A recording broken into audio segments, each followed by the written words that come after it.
Birinci eskirtib, Ruslanjon Dugubayev o'qitdi.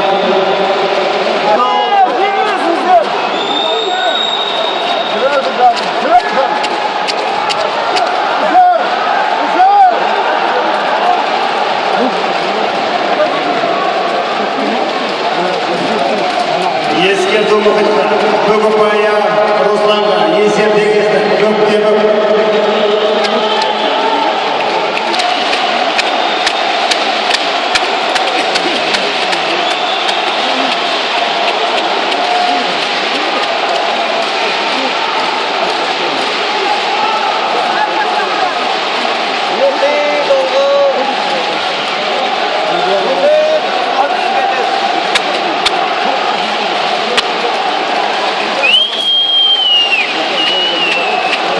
bir жарым minut kaldı. Екі балуан бір-бірін өте жақсы біледі, сондықтан өте сақ күресіп жүр.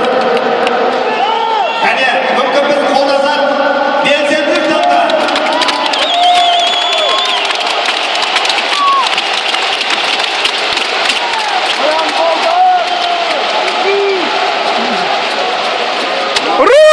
Ruslan!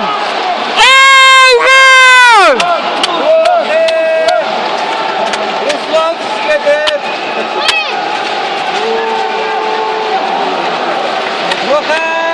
Ruslan istedi.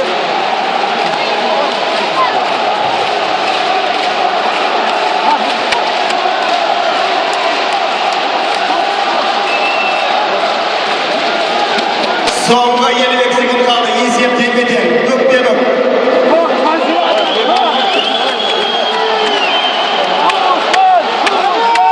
Qay jengadi finalda? So'nggi 40 sekund. Jankyurlar Koreya qo'llovdanda.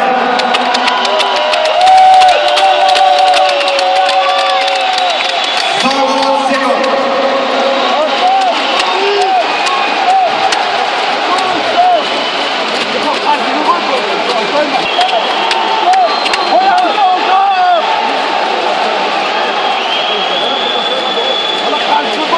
On beş sekund.